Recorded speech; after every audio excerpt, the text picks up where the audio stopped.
Hello and welcome to Captive Minds. We're back after a week hiatus.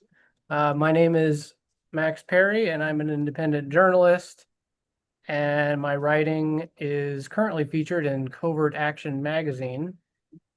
So you can check out my stuff there.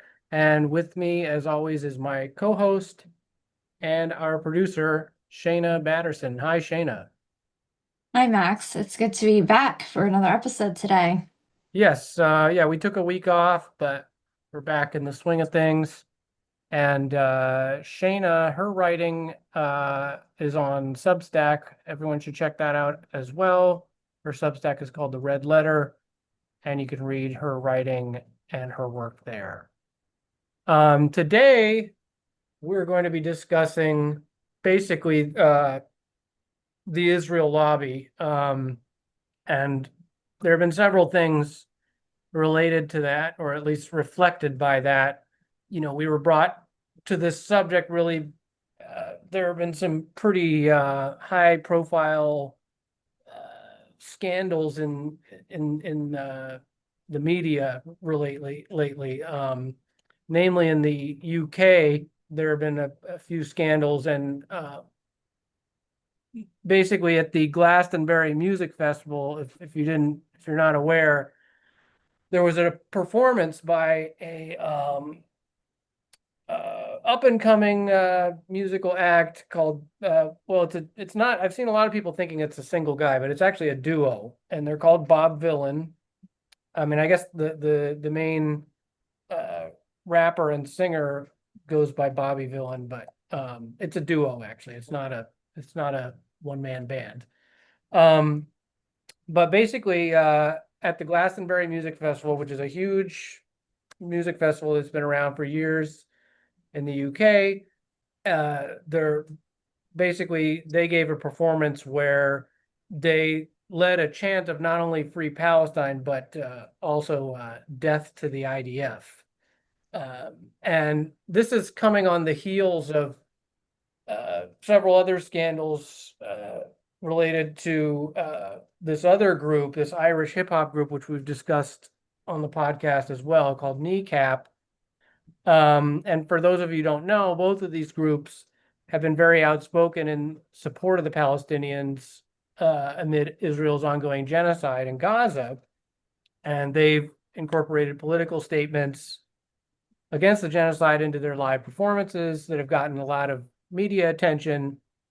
And, they've been both censored. It's really set off a fierce public debate about freedom of speech.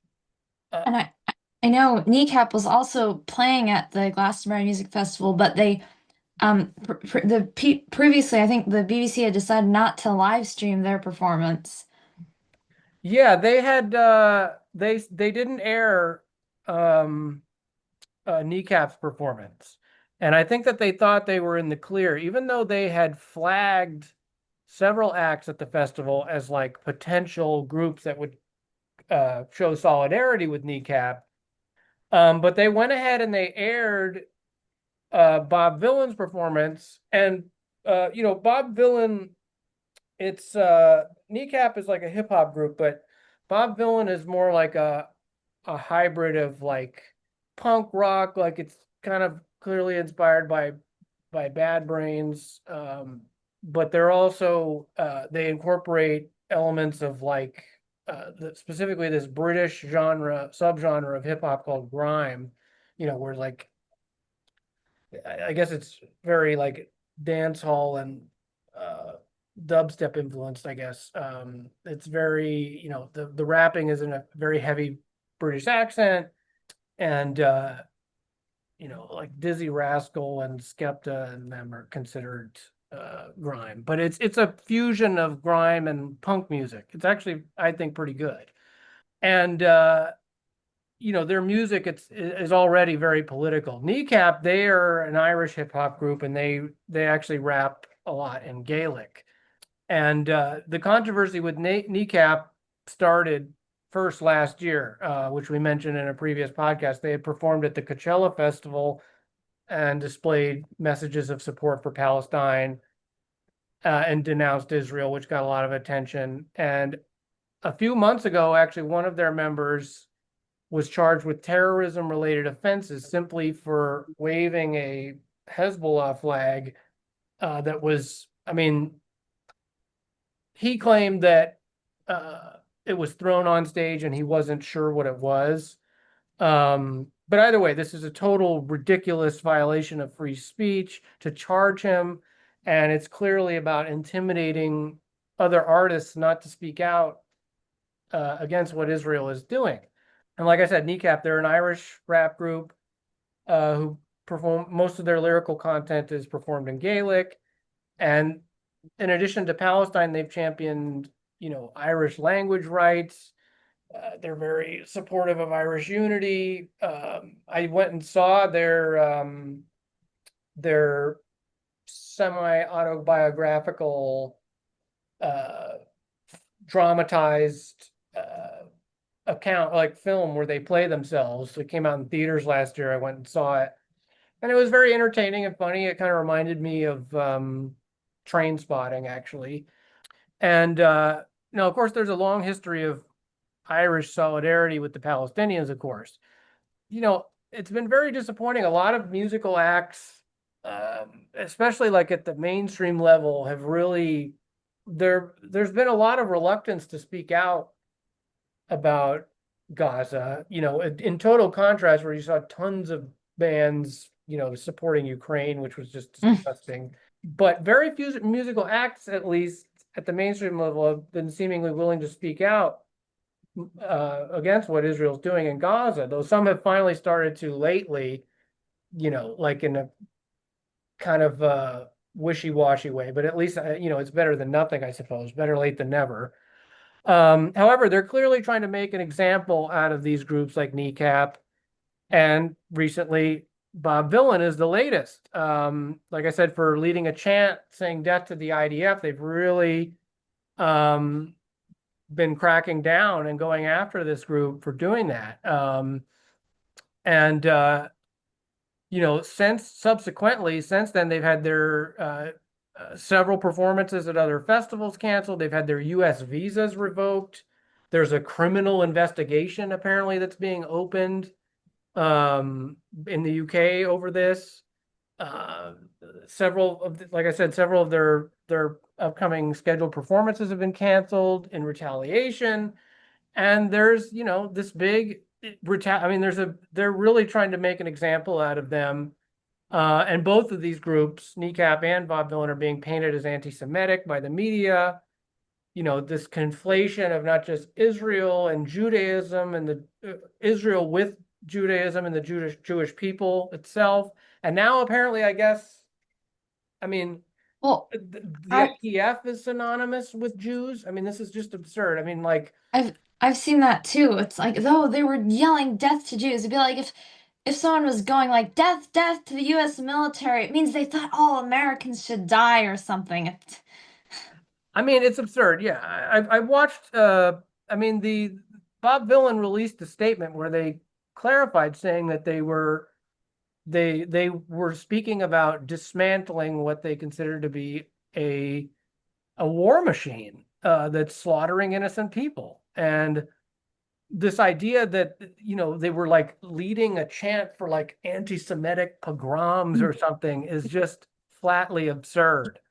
And they're just trying to create this moral panic and public hysteria. I mean, I guess I could just play it and people can decide for themselves here.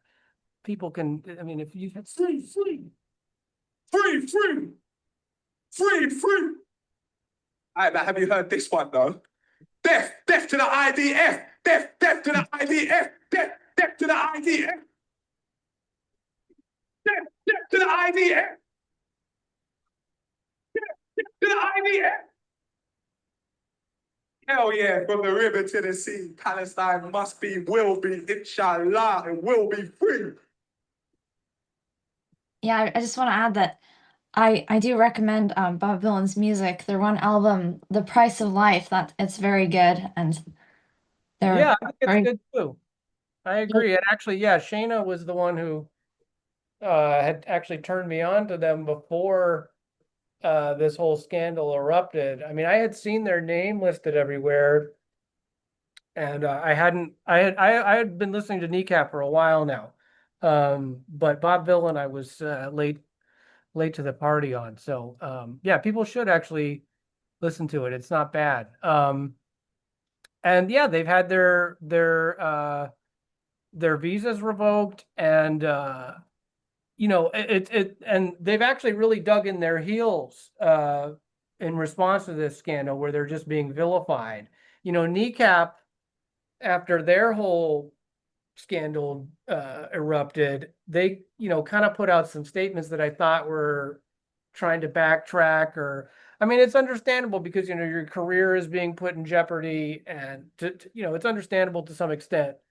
I mean, this is what they do to groups for speaking out. And meanwhile, you got all these big mainstream acts like, really disappointingly, like some whose music I even like, like Radiohead, like not willing to say anything, or performing in Israel. I mean, a lot of acts are doing still, even with what's going on. So it takes groups doing stuff like this, and they're just really, I mean, there was a lot of people there that were going along with that chant. I didn't get the sense that they were being drowned out in booze at all. Um, so either way, we thought this was a great opportunity in light of this scandal to speak about the Israel lobby and its influence over Western media and the entertainment industry, which admittedly is a very complex and sensitive topic, but it's one that needs to be fleshed out. And clearly, when you have an instance where a popular musical act, which by the way, Bob Dylan's record sales have like soared since this happened. Their like album is like now in like the top 10 and on some alternative list I saw. So like it's not they're having their individual performances canceled, but it's really probably gaining them an audience that maybe they might not have gained with this scandal. So I mean that's certainly a good thing. But we thought this was an opportunity to talk about the level of influence that and level of control seemingly that Israel and its very powerful lobbying groups have over the media, because the media is just in unison piling on this group and talking about how the sensitivity that the harm that was brought to the Jewish community somehow by this group leading this chant at this music festival. I mean, it's just the hysteria is absurd. And yeah, I think that it's not just, there's a pervasive influence that's inescapable, that's so observable in media institutions. And that was the BBC. I mean, actually, I to do research for this, I watched a documentary that is very good that people can check out called The Occupation of the American Mind, which is all about the level of influence that the Israel lobby has over American politicians and American media. And actually, the BBC is generally, believe it or not, as bad as they are, much better than US legacy media as far as like having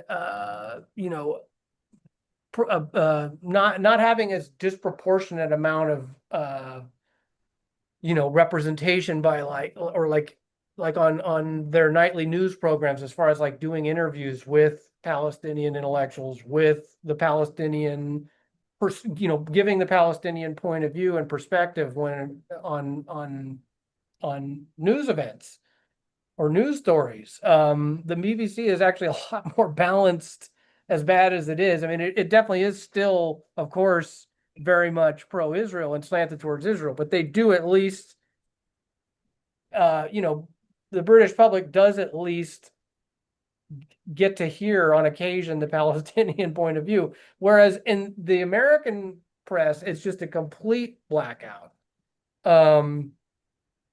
and I guess that goes to show why there's these two groups that are based in the UK doing this, but there's not really anything on the same level happening with an American artists or I mean, it's really disappointing. There's a lot of groups that could have done something and they haven't. But the influence of Israel and its lobbying groups, over Western foreign policy is well known and is probably best dissected by uh, John Mearsheimer, who's a international relations scholar. He wrote the book The Israel Lobby and U.S. Foreign Policy. Uh, and there was also a great recent documentary series by Al Jazeera, which is a network I have a lot of issues with. They're owned by the Qatari royal family, so on a lot of other issues, their coverage is not very good. But in terms of their coverage of Israel Palestine, it's so good that it gets their journalists literally targeted by Israel. But they did a whole documentary series on the Israel lobby that was very controversial and subject to censorship, specifically because it really did a deep dive into the 2019 general elections in the UK, specifically the role that the Zionist lobby had in fomenting the scandal related to Jeremy Corbyn's candidacy and the UK Labour Party. Jeremy Corbyn, he's a Stop the War coalition founder and has been represented like the left wing of the Labour Party for a long time. And he was up to be prime minister, and the media especially and the Blairite wing and the conservatives in the UK, they really fomented this totally fake, hysterical scandal of there being a problem with anti-Semitism in the Labour Party. And Jeremy Corbyn has been relatively, outspoken in support of the Palestinians. And so the Israel lobby, Al Jazeera did this great investigation in the huge role that it had in undermining his election champions. And, by fomenting this phony scandal that the UK Labour Party had an anti-Semitism problem within its left wing. Now, there are other reasons why Corbyn lost. I don't want to get into that I think are related to Brexit and his abandoning his historically anti-EU politics that he'd had for years, and he kind of listened to some bad advice. But the role that the Israel lobby played in demonizing him and creating this public hysteria about anti-Semitism, I do think played a significant role in destroying his election chances and making Boris Johnson the prime minister. And of course, Western corporate media. I mean, the BBC was and the Guardian newspaper even, which is supposed to be the left wing paper in the UK, it totally went along with that scandal and demonized Corbyn. And Western corporate media, which is totally subservient to Western foreign policy. I mean, we don't have to get into that too much, but those of you who haven't read Inventing Reality by Michael Parenti or Manufacturing Consent by Chomsky and Edward S. Herman, those are books I'd recommend on that subject. But the media is also totally wrapped up in the Israel lobby and its propaganda. Yeah, and actually, Al Jazeera, they also made a documentary about the Israel lobby in the US, but they never ended up airing it, although it was leaked to Electronic Intifada and they posted it. But they didn't air it after apparently the journalists were kind of threatened by some prominent people in the US like Alan Dershowitz and Mike Huckabee about sort of, if they aired this because, Al Jazeera is connected to the Qatari government, that Mhm. the US would remove its military bases, and at which time that would have opened the doorway for a Saudi invasion because Qatar and the Saudis were sort of in conflict at that time. And Yeah, that's interesting because once the Saudis and the Qataris started to butt heads, Al Jazeera did like an about face, and they all of a sudden their coverage of the Saudi war on Yemen got very, very uh, critical all of a sudden. I mean, it should have been critical from the very beginning because it's horrendous what the Saudis have done there.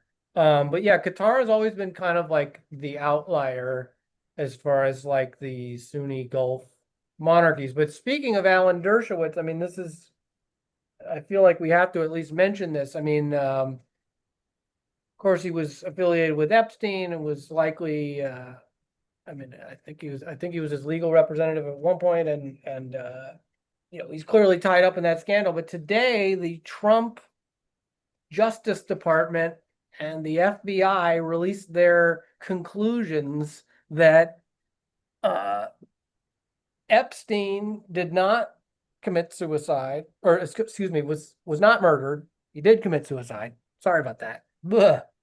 I was like, wow, they really admitted it. No, he did kill himself, and there is no client. On top of that, there is no client list to release. And this is after, the Attorney General Pam Bondi just a short time ago was saying that she had like the client list. I think she said it was like on her desk. I mean, and of course this is causing a huge uproar even within MAGA because obviously like the release of that list was something that everyone was looking forward to.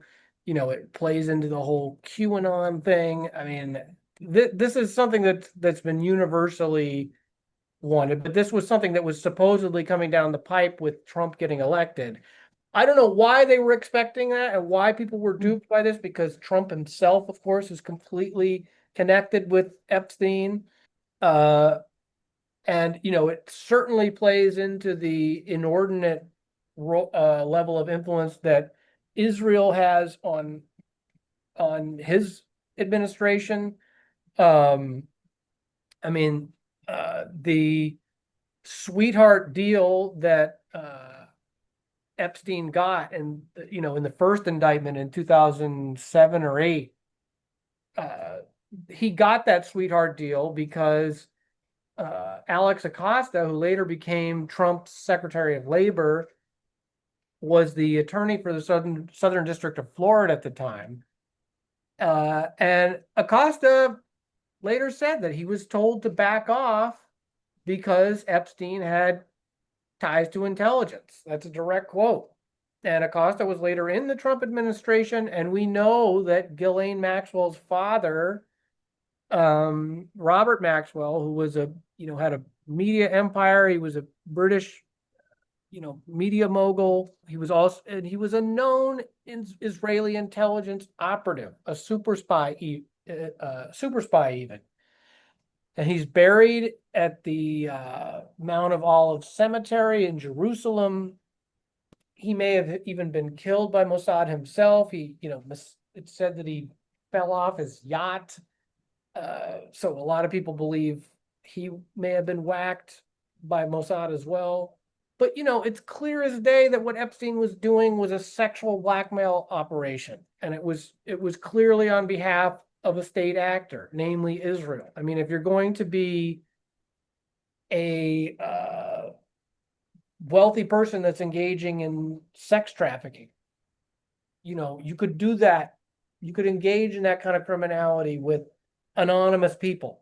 But he, specifically trafficked to rich and powerful people, politicians and celebrities, people with a high level of influence, clearly to have influence on them, and was luring them to his island, catching them engaging in these acts with underage women that were being trafficked, and clearly recording them and using it to have a level of influence on them. And there's no way that he was just doing this purely on his own accord, that there was he was being put up to this. He was being protected. He was an asset, and he had ties to both. Bill Clinton was on this plane more than a couple dozen times, as well as he's very close with the Israeli Prime Minister Ehud Barak. And who knows, like this blackmailing may have had some sort of an impact on the Camp David Accords in 2000 because Clinton and Barak were part of the two negotiating sides in that. And who knows what sort of I mean, actually there's even like a conspiracy theory. I remember that like Monica Lewinsky was like a Mossad uh, honey pot or something, honey trap or something for Bill Clinton, and that's what that scandal was about. I don't know. I haven't really looked into that. I don't, but I know that like I've seen certain people argue that, and it's interesting. But clearly, I mean the way that that was being touted, by people who were in the Trump camp, like this list was going to be coming once he got elected. And then, I mean, it's not surprising at all to me that it's not coming out. And so, No, I mean, I would have been more surprised if it was. yes. But speaking of the Trump administration, a few months ago, a task force to combat anti-Semitism was put together, it's been used to crack down on anti-Semitism at colleges and universities since there've been so much support for Palestine at a lot of colleges in the U.S. Hmm. So I guess Pam Bondi oversees the group, and actually RFK Jr. is also part of the task force to combat anti-Semitism. And I think, we discussed this in our episode with Aaron Good, but I think that, and he was on the Lolita Express. I think that Israel certainly has some dirt on him. But anyhow, the task force Okay. accused Harvard of Civil Rights Act violations because of its anti-Semitism, and it also retracted 400 million in grants and contracts from Columbia University and gave them this list of all these different things they had to do. And Columbia, I think, complied with the list. I don't know I saw from April they hadn't returned the funds. I don't know if they have yet, but I think it's Yeah, I mean, there's a big war on I mean, Trump is clearly trying to leverage, control over with his agenda on a lot of universities, and with withholding federal funds, and towards various government bodies, and he's and clearly the issue of Israel and these protests. I mean, I think Israel is really concerned about the tide of public opinion turning against them. I mean, that's part of the whole reason that the Israel lobby was really created. In that documentary, Occupation of the American Mind, it gets into this because Israel in, up to the 1980s, the media coverage had been very, very much in favor of Israel, just like it is now.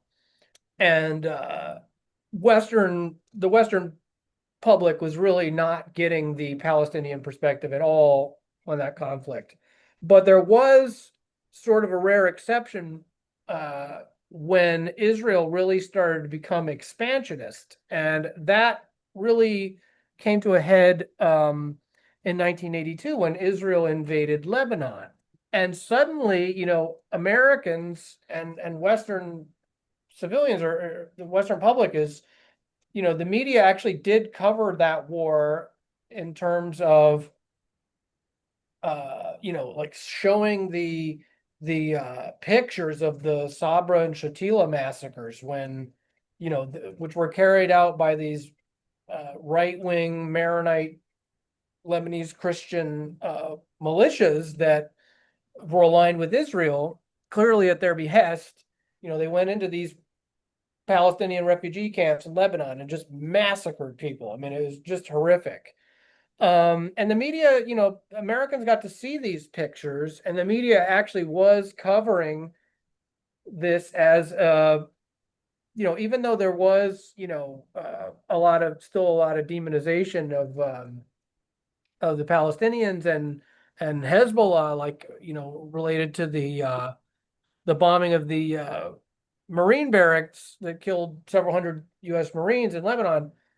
Nevertheless, at that time, they did show, the Sabra and Shatila massacre, and they did basically assess it as a Israel being expansionist and trying to expand its territory. And I mean, they're going into another country and attacking. I mean, it was on the basis of because the PLO had left and taken refuge in Lebanon, and they were going in there after them.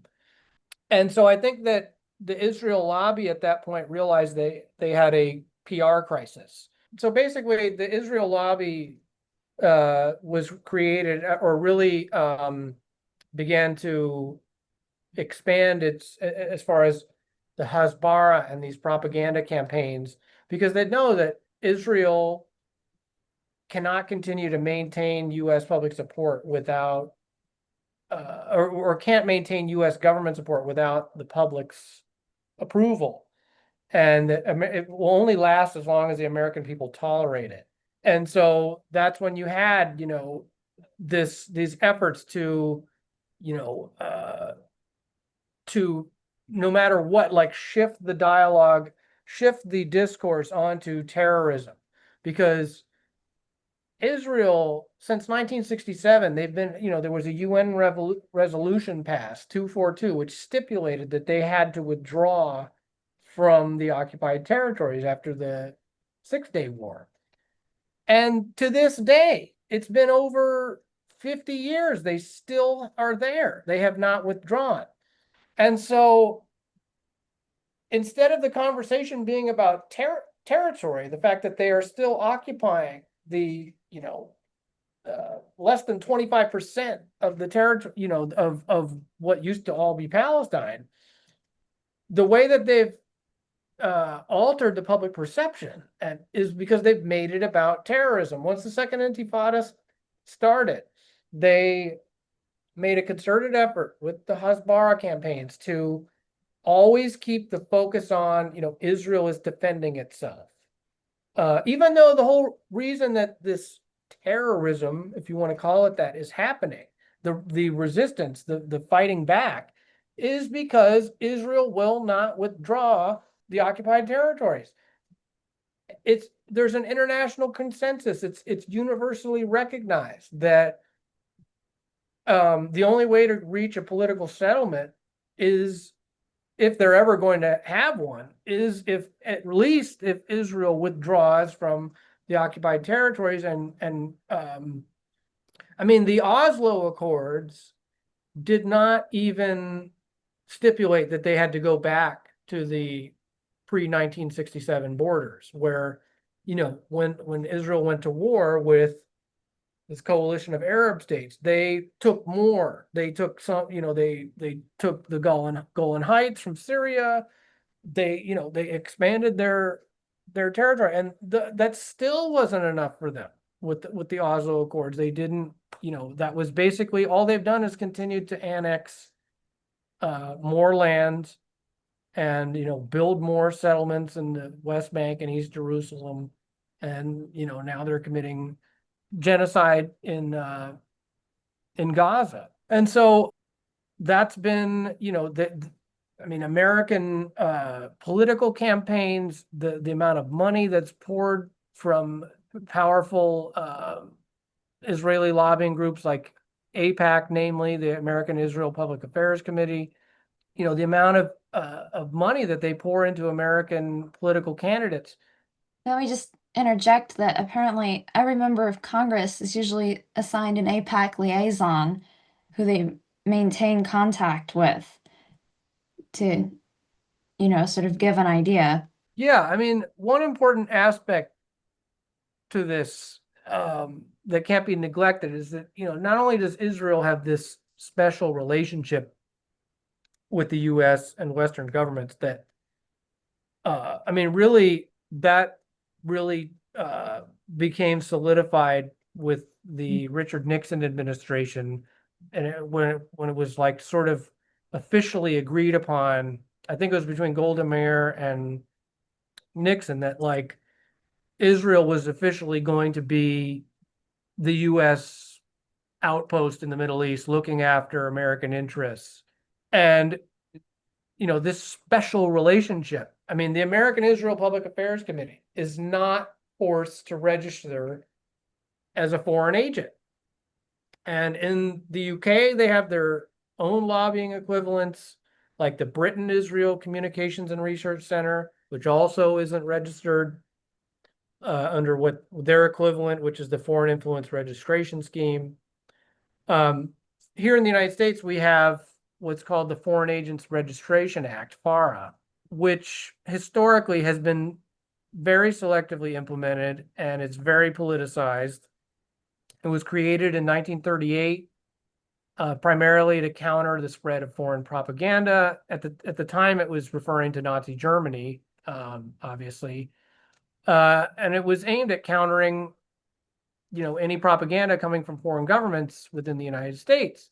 So ostensibly, its purpose was to make foreign political influence transparent and open and accessible by requiring individuals or entities like media institutions, for example, that if they're acting on behalf of a foreign government, if they're funded by a foreign government, to register with the Department of Justice and publicly disclose information about their activities, like where they're getting money from, if it's coming from state actors, etc. And this was supposed to help the public and the government keep track of the level of influence that foreign governments were having on U.S. public opinion and therefore policy as well.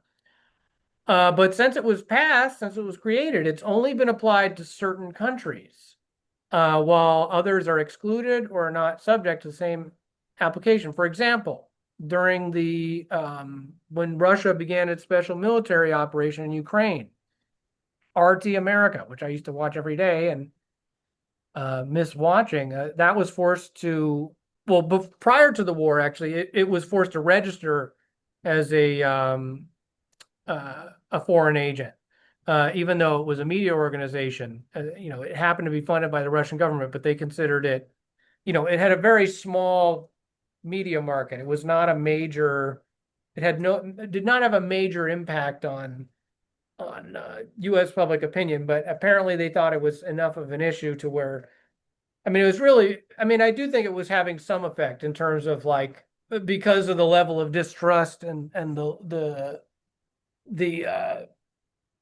low public opinion of U.S. media institutions since the Iraq War. I mean, more and more Americans have turned to alternative outlets, and yes, RT America was one of them.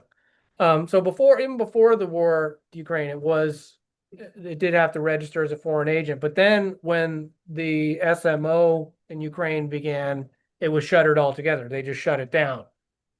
And the Uhuru 3 trial that I wrote about in Covert Action magazine, they were these activists who campaigned for things like reparations for slavery. They're they're a Pan-African socialist group based in Florida, and they went over to Russia and participated like in a talk with this NGO, and they, for that reason, were forced to register as foreign agents, and they were charged.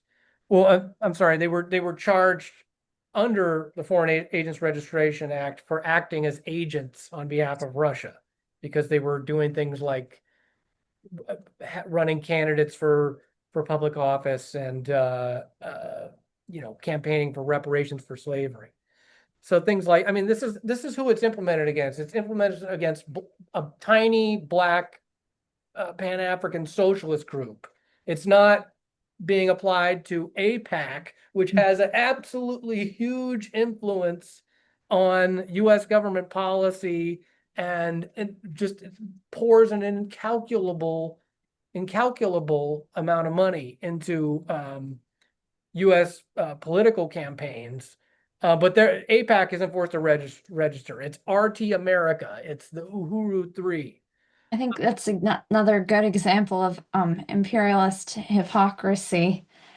I I was reading a bit about the history of the ADL, which is the Anti-Defamation League, who, does a lot of propaganda for work for Israel, you'd say. And it was interesting. It sort of seemed like, apparently, I think it arose some time fairly early on in the 20th century. And apparently, as wealthy Jewish people, and they were trying to sort of turn the Jewish community's attention away from the working class and communist movements, apparently.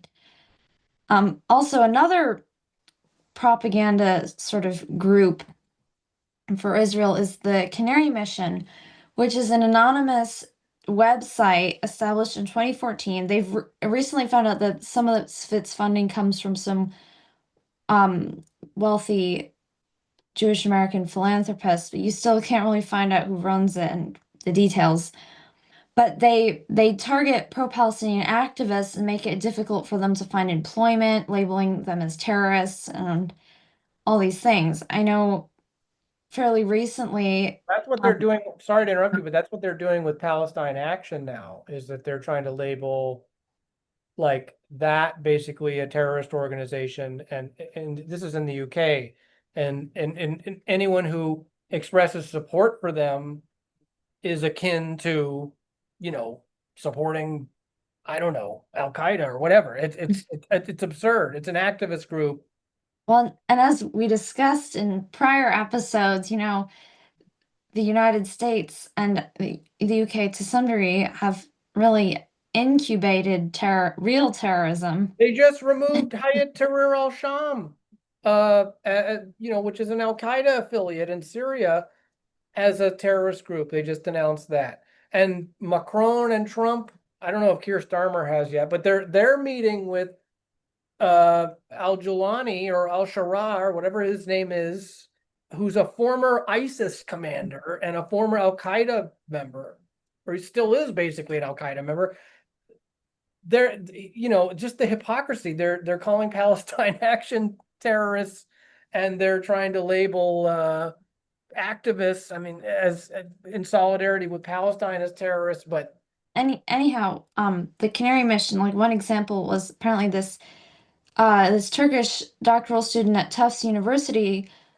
I'm probably not pronouncing this right, but Rumeysa Öztürk was profiled by Canary Mission after she co-authored an op-ed in the Tufts Daily about U.S. complicity in genocide in Palestine. That was late in the year in 2024. And in March of this year, she was nabbed off the street by ICE and sent to a Louisiana immigration facility, actually against the orders of a judge. So, yeah, she was abducted. And yeah, others like Mahmoud Khalil, he only got out recently. I think what you were saying earlier was interesting, though, about Zionism having an influence as far as luring the Jewish diaspora away from progressive movements that they've historically been involved in, like socialist parties and the communist parties. And that's something that really happened historically, and they were very successful at. And it's actually something that, goes back to Theodore Herzl, who he had, when he was going around trying to get support for, at the turn of the century for the Zionist movement, which was, really in its nascent stages, but he was basically going around lobbying. This is even before the Balfour Declaration, trying to get support from heads of state and influential people like the Pope, and like heads of state like the Kaiser. And he also went to Tsarist Russia, pre-revolutionary Russia, and he met with I believe it was the interior minister, who had Vyacheslav von Pleve, if I'm saying his name correctly, who had actually been apparently the one responsible for this really horrific anti-Jewish pogrom, the Kishinev massacre. And if I'm remembering this correctly, he met with him on behalf of, the Tsar, And there was an agreement made basically that the Zionists would, in exchange for their support for Zionism, they would agree to start trying to take the Jews out of the revolutionary parties, is the way that they put it, because it was well known at the time. And there's even, the whole conspiracy theory on the right wing that of Judeo-Bolshevism, because there was a significant presence of Jews within the international socialist movement, because it was fighting for their rights as a racial minority, or not a racial minority, as a religious minority. And that was a, backdoor deal basically that was made. I mean, of course, the Tsar was overthrown long before Israel was ever created, but there was a tacit support made there. And I think that was really successful in a lot of ways. But, I think that, uh, Jews still play a very significant role in what remains of the socialist movement. And, yes, they did, I mean, some of the most outspoken people against Israel are and activists are Jewish. But unfortunately, yes, it did, like, the Soviet Union tried to create an autonomous zone, a rival to Zionism, but unfortunately, it was not successful in attracting enough of a significant enough Jewish population, and many did end up immigrating to Israel instead.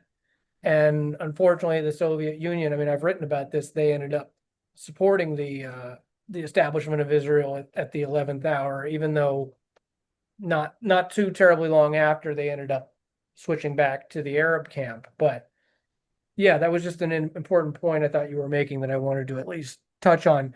But I did want to get back to the Foreign Agents Registration Act, because, like I was saying about the Uhuru Three, they were found not guilty, thankfully. But historically, that law has only been used to target the left and political dissidents, and it's not applied to things like the Israel lobby. And there's even a double standard as far as, like, like other governments, like the Turkish government. They have a very powerful lobby in the United States, for example. The United States Congress for decades would not recognize the Armenian genocide, for fear of offending Turkey, which of course is a member of NATO. And actually, the current mayor of New York City, Eric Adams, was in a recent scandal because he had allegedly taken bribes and kickbacks and illegal campaign contributions and hundreds of thousands of dollars from businesses that were fronts for the Turkish government. And he was indicted on federal charges in a corruption case that were eventually dismissed by a judge in a deal that he cut with Trump's Department of Justice. But, why isn't I mean, what he did was wrong. No question. He was acting as there's corruption going on. He's clearly taking money from Turkey. But why is this not being applied to the Israel lobby? He didn't do anything that isn't done on a routine basis when it comes to AIPAC and Israel. So why aren't the same standards applied to Israeli donors? I mean, the amount of money that Israeli donors bribe U.S. politicians with is incalculable. I mean, Trump's biggest mega donor is the Adelson family, and his cabinet is virtually bought and paid for by Israel. In 2017, actually, when Trump, was first elected, I mean, when Sheldon Adelson was still alive, now it's Miriam Adelson. In case people don't know, Sheldon Adelson is a casino mogul based in Las Vegas, and the CEO of the Las Vegas Sands Corporation. And to influence the Republican primaries and the general election, he bought basically the largest newspaper in Nevada, which was a swing state. And he's since died, and his wife, Miriam Adelson, she's at the head of the family empire now. But they own several newspapers in Israel as well. I believe she's Israel's richest person. or at least one of them. And she holds dual citizenship in Israel and the US, and she was able to obtain American citizenship when she married her husband, who was one of the world's richest men, and also a major backer of Benjamin Netanyahu. And both of them are extremely racist. I mean, Sheldon Adelson went as far as to claim that Palestinians are an invented people, I believe is what he said. And both of Trump's presidential campaigns were funded by the Adelson family. And when Jonathan Pollard, speaking of foreign agents, when Jonathan Pollard, the Israeli spy who was convicted, he was a U.S. intelligence officer he stole classified information and sold it to Israel, and contained nuclear secrets. He got tens of thousands of dollars in exchange. He was convicted in the 80s, and when he was released from prison in 2015, 5 years after that, his parole ended. And Trump, that was under Trump, the Adelsons arranged for a private jet to fly him and his wife back to Israel. And then the Mossad agent that had recruited Pollard to steal the information and give it to Israel, Trump pardoned him. So these people are able to operate with criminal impunity.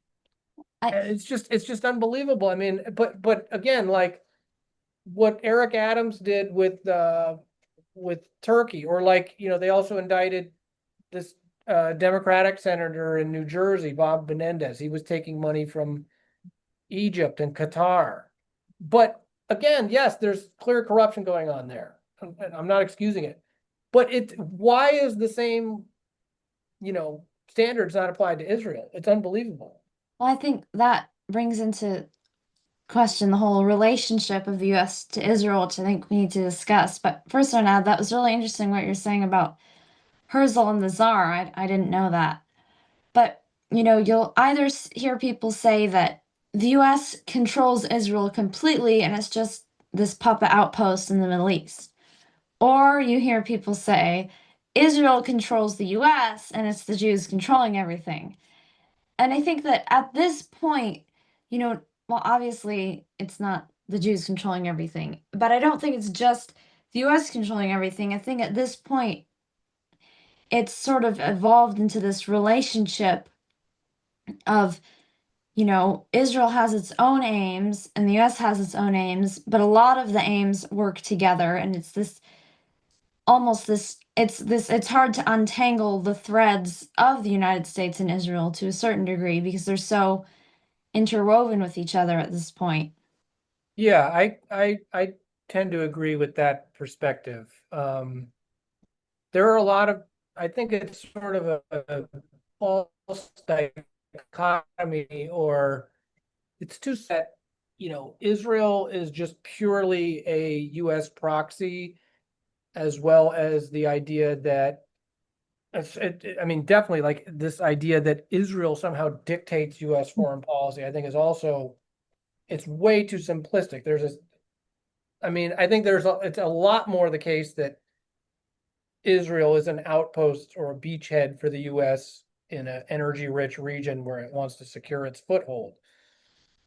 But I also do think that you do have to account for the fact that something like AIPAC and the Israel lobby is able to behave in a way that other very powerful, US allies, their lobbying groups are not able to get away with. I mean, Benjamin Netanyahu comes to the United States and he gives an address to Congress where the representatives of both parties are all standing, giving him a never-ending round of applause, where, what are they even clapping for? It's clear what they're clapping for. They're saying, give us more money for our campaigns. There's a level of influence that Israel has that does surpass other countries. And that's not the same thing as saying that Jews control Well, the US government, or we have a Zionist occupied government. and it is a symbiotic relationship. I think and there are points at which their interests do diverge. Most of the time they align, but I think there are points at which they do diverge. And there have been instances such as, there was a point where, like, for example, in the Gulf War, when, in order to build a Arab coalition against Saddam Hussein, in order to preserve that, Saddam had, in the wake of that war, had bombed Tel Aviv with Scud missiles, and Israel wanted to retaliate, and the U.S. made Israel back down. Well, that's Because it would have thrown, if Israel, there is a point where their interests diverge, and they actually withheld the foreign aid to Israel. That's what George H.W. Bush did. It was he withheld, and Israel knows if it doesn't get the aid, it can't do what it does. It can't be a bully in the Middle East. So well, that's the thing. There is this sort of interrelationship between the U.S. and Israel, but ultimately, the U.S. is the primary. Like without the U.S. support, Israel would collapse basically. So I don't think it would last a day. I mean, I think that, I mean, the whole issue, I mean, the X factor is the whole issue that Israel has nuclear weapons, but I don't even think that they necessarily would be able to use them without U.S. permission. I mean, I don't know. I mean, there's a whole question about how they were obtained. I mean, supposedly the story is that Israel stole the nuclear technology from the United States. Actually, there's people that believe that John F. Kennedy's assassination is related to this, because he actually wanted to shut down their facility in Dimona. And, I mean, that's another example of how Israel is able to just get away with murder. I mean, they steal nuclear technology and secrets from the United States, and they're our ally, and um, there's no consequences for them. I mean, who else gets to do stuff like this?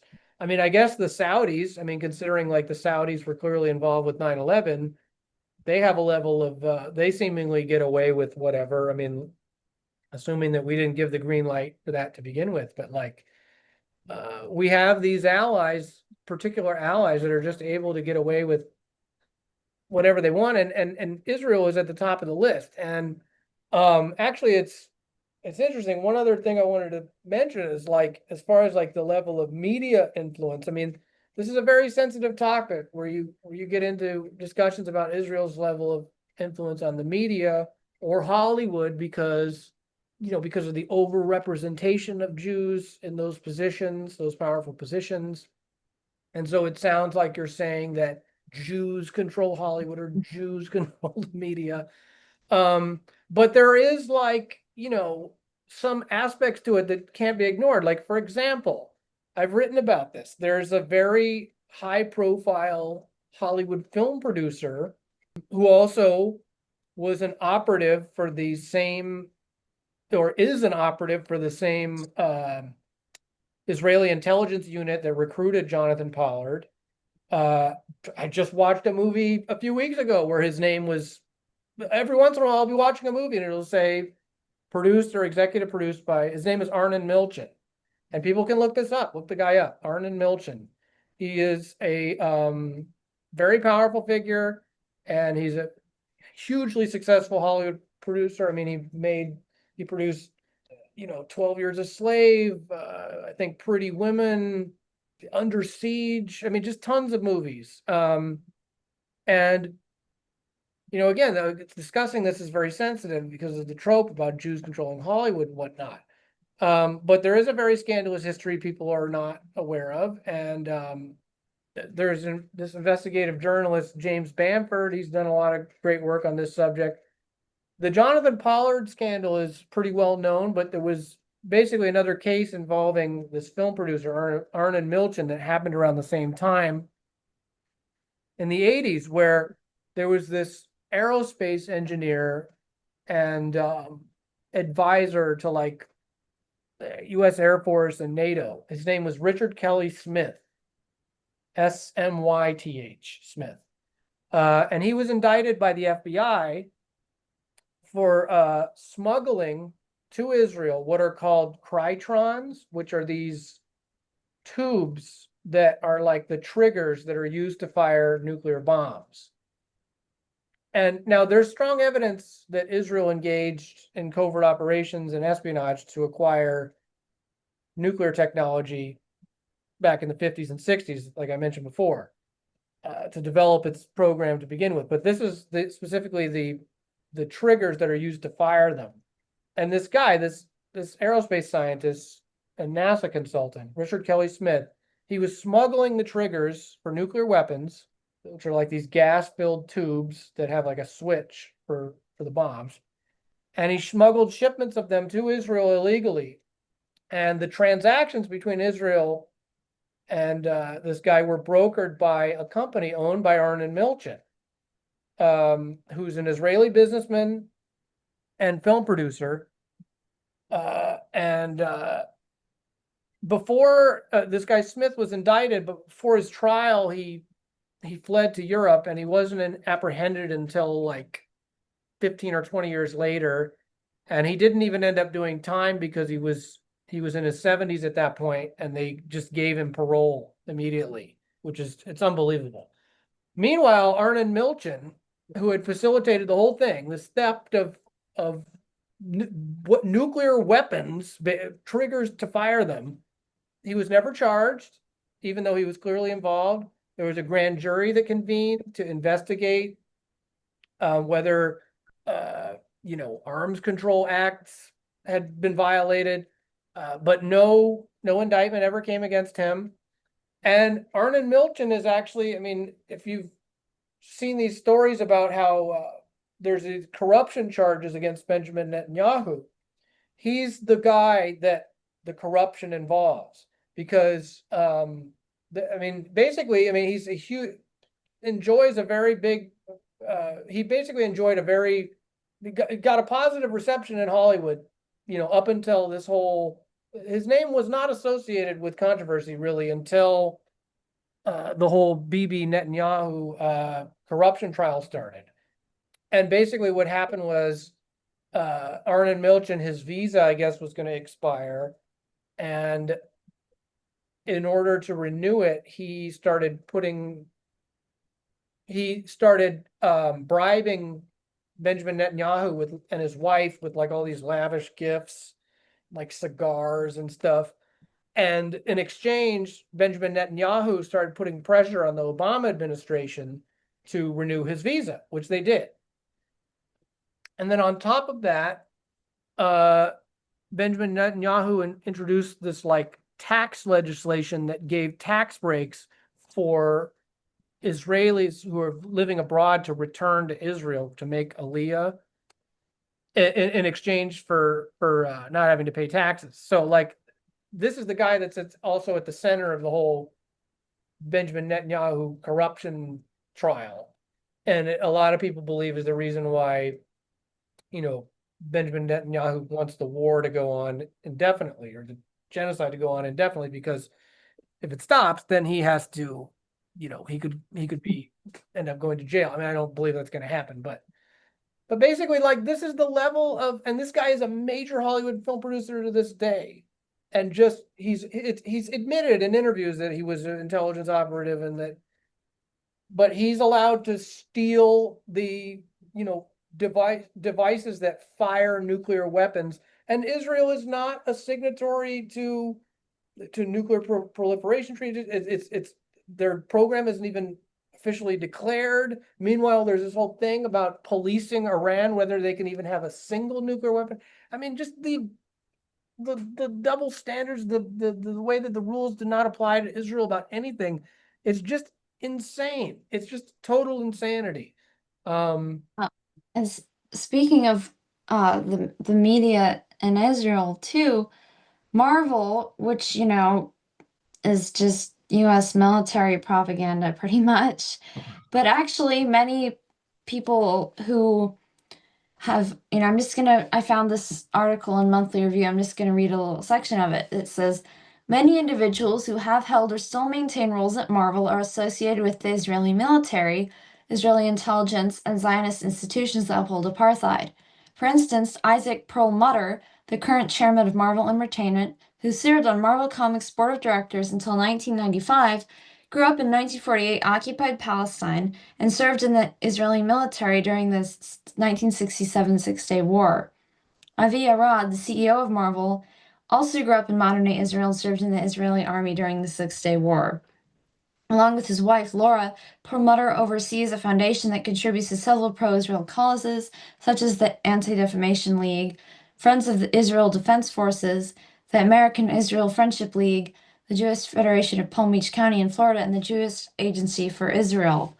And I know there was a lot of controversy because I believe it was last year Marvel was going to make a movie with their former Mossad agent superhero Sabra something, and Hmm. people got Yeah. really upset about that, and I don't think they ever made it. But when I was researching, I found people saying, "Oh, the anti-Semitism, they're erasing her Jewish identity." The problem wasn't that she was Jewish, it's that she was a Mossad agent, whatever. Yeah. No, it's absurd. I mean, and the whole Marvel Cinematic Universe. I mean, I don't consider it Mhm. cinema at all, but I mean, I mean, the amount of Marvel movies that have been made with financial support from the U.S. military is well known. Yeah, apparently a few of them, like the U.S. military let them use like facilities and weapons for the filming too. And I know that the Iron Man was basically like propaganda advertisement for Elon Musk. And I know Robert Downey Jr. like spent a lot of time watching Elon Musk to learn to sort of even play the role like Elon Musk. Yeah, there's actually a good book called National Security Cinema. Um, I actually went on this guy's podcast, though we didn't really get along, actually. That's another story. But nevertheless, this is a very good book, National Security Cinema by Matthew Alford and Tom Secker. It's a really good book on and gets on the relationship between Hollywood and the U.S. military, uh, and not just the Pentagon and the U.S. military, but also the CIA, as far as like, these big movie productions, they have to frequently work with the military to get, uh, to shoot in certain settings or to use certain equipment or whatever. And in order to do that, to get that permission, they frequently have to submit their screenplays and their material to pre-reviewed by people at the Pentagon and at the CIA, and get their okay before they can be released. So they're actually involved in the editing process and the creative process to some extent.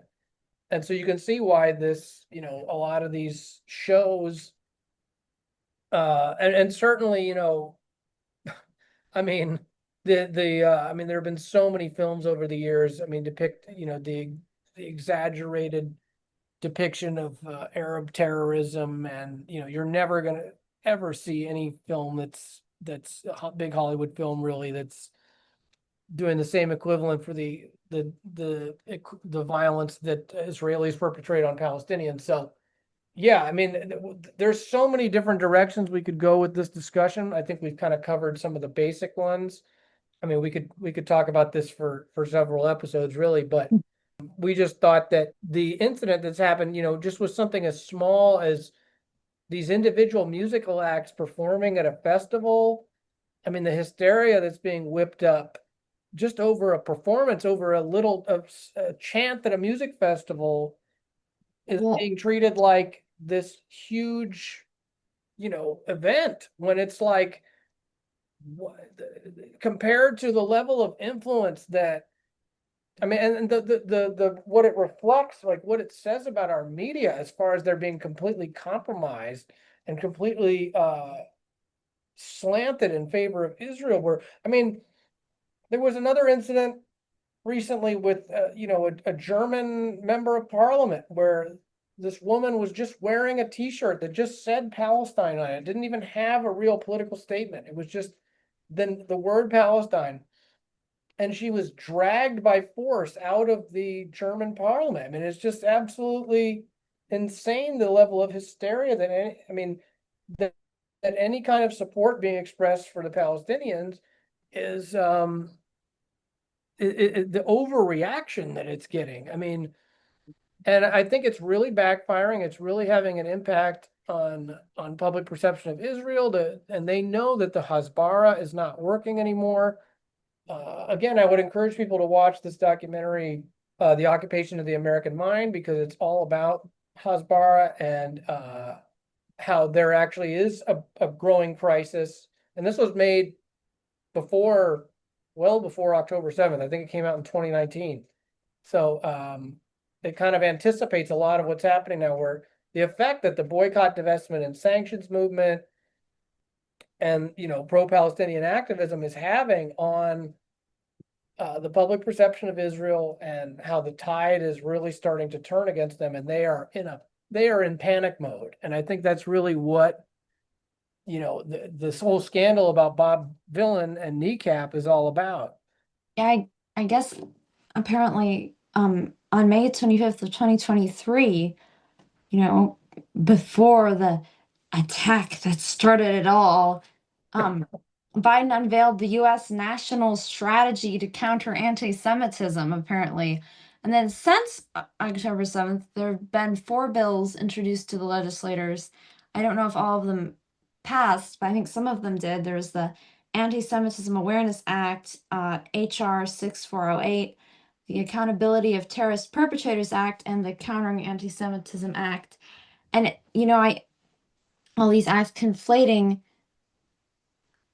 Zionism with Judaism. I think it's actually laying the precedent, like, to have, it's confusing so many things that then I don't know, it's just going to have bad It's results, I think. very dangerous implications for sure. I mean, they are criminalizing freedom of speech. They're criminalizing, publicly demonstrating on universities. I mean, they're punishing students' ability to pursue higher education just for exercising their right to freedom of speech. I mean, it's insane. I mean, and now they're using the whole immigration issue. They're trying to deport people. I mean, it's just totally gone off the rails, and I think it's just going to continue to reach a crescendo. I mean, but I do think, as bad as it's getting, it's also very positive in the sense that the tide of public opinion really is turning against Israel, I even think that on the political right now, and that's a really big problem for Israel, where they're starting to. I mean, during 2014, when Israel it was a smaller, but it was also still a very, very brutal. I mean, I think something like 500 children died. I mean, it was in 2014, they had a horrific assault on Gaza. It wasn't anywhere near on the scale of what's happening now, but at the time it was awful. And the U.S. public supported that. I mean, there were a lot of polls at the time that showed the American people were holding firm in their support of Israel. I mean, it was disgusting. So even 10 years ago, I was not expecting something like what's happening now, to I where think now even like in the UK, in the United States, like over 50% we're seeing now.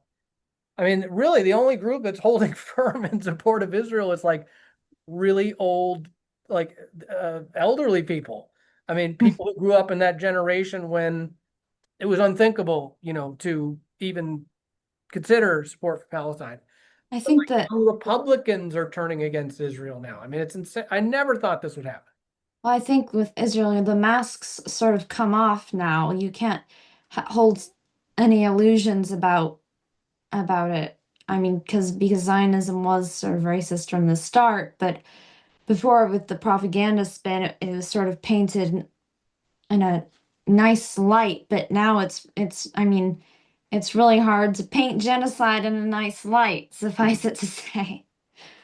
Yeah, I think it's become impossible for they're such a PR liability now.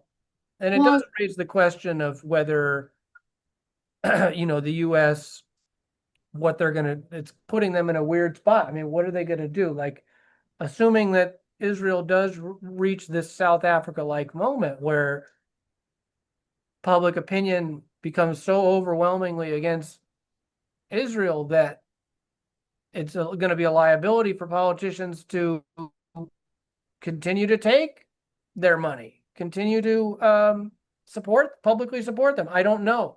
I mean, I think it's a different situation than South Africa in the sense that, I mean, actually, what Israel's doing is actually even a lot worse. But also, I think that, I mean, I'm not an expert on apartheid. I don't know how much of that level of support was hinged upon, the financial and political influence as far as lobbying goes. I mean, I'm assuming it was something of a factor, but I think that Israel has a particularly unique case as far as like the power that they're able to wield over and level of influence they're able to wield over our political system and maintaining that support. But if the public stops supporting, I mean, this is supposed to be a democracy, ostensibly, that if they're going to become, I mean, certainly in the Democratic Party, it's starting to become a really big issue. So eventually it could reach a point of no return. And hopefully, I hope that that happens, that finally, it might be become a situation where the US does have to decide whether it's going to abandon Israel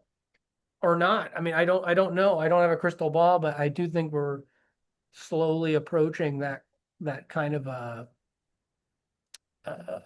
period here where it could be what's ahead.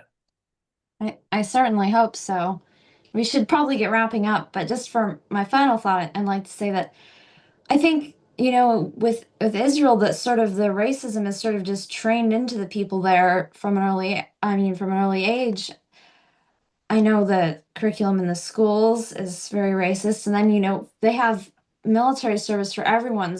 So as like a young person, everyone has to serve in the IDF, and I think that sort of demonstrates just kind of how twisted the society is and how that compulsory military service shapes. Yeah, I think that their society and really a lot of the Jewish diaspora generally is sort of pathologized into this victim mentality where because of the historical persecution of Jews wherever they have been, that's something that's very weaponized by the Zionists and used to, brainwash their population And at large. if anyone's making the Jews look bad, it's Israel and the Zionists. I mean, yeah, there's a great documentary about this subject as well. It's called Defamation, I believe. If I'm remembering correctly. That's all about the way that the population of Israel especially is sort of traumatized by the propaganda of them being it's psychologically embedded that they as a people are this persecuted minority, and that therefore that blinds them to what Israel is doing as far as the what they're doing to the Palestinians. And yeah, it's a very complex subject, but yeah, I think Israel's population is among the most propagandized people in the world. I mean, there's also Abby Martin, I think it was for the Empire Files, did a great series where she went into Israel and was just interviewing people on the street, and just the level of normalized hatred and extreme racism of among the Israeli population, like whole crowds of people calling for you know just the racism and the bigotry and the that's just normalized on an everyday scale there, like in mass. I mean, of course, there are a lot of Israeli dissidents and people within Israel but they're very marginalized. I mean, there really isn't an Israeli left that has any level of not certainly not anymore. I mean, it's become a very hyper nationalist, fascist, really society, and it's out of control. And I mean, look at the violence by the settlers. I mean, it's really disturbing. And there have been a number of other documentaries. I mean, even Louis Theroux made one where he went into showed the settlers and what they're doing, and just the normalized everyday racism of the Israeli population is very, very frightening. So yeah, we should wrap up. We could talk about this for hours, but we'll be back, I believe, hopefully next week with another guest. Finally, it's been a while since we've had one. Yeah, you can follow us on X. It's Captive Minds X. We also have, if you're watching, we have the YouTube channel. It's Captive Minds Pod. And we have our Substack, shaynabatterson.substack.com. Whichever one you're watching us on, YouTube or Substack, make sure to hit like and subscribe. And yeah, please comment. We'd love to hear back from you and your thoughts. If we got anything wrong or want to make a nice comment, that's great too.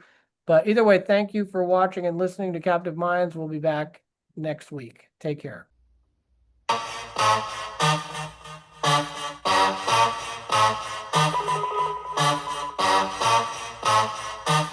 Wicked and bad, man move. Moving wicked and bad, put the money in the bag. Moving wicked and bad, put the money in the bag. Moving wicked and bad, put the money in the bag. Moving wicked and bad, put the money in the bag. Rent on the rise, you can't afford it. Baby need new clothes, told your lady that you'll sort it. In this line of work, if work is stolen, then you can't report it. Bridging through you grub, intercepted bitch, I caught it. I'm just lucky that I caught it. I'm not trying to catch a case. Standing in the docks, the judge will throw the book all in my face. Break it down and move it quick, but you gotta play it safe. Every life is precious, but it's too expensive in this place. Dog eat dog world, but the dogs have gone mad. Trees bear no fruit, and the veg has gone bad.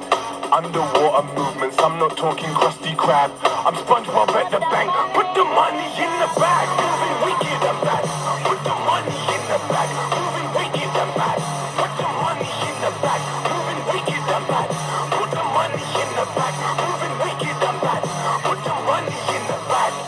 Sat on that wall, in my shoe, watching my best friend strapping a zoo. Watching my back, feds hassle the youths. Plug said, don't let it happen to you.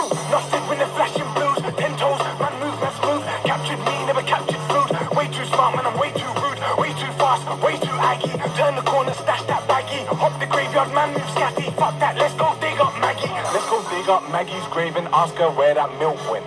Down to storm those down indoors. Run inside and them. Eat the rich before they turn and eat your children. England's ending, they're still pending. Burn those fucking buildings.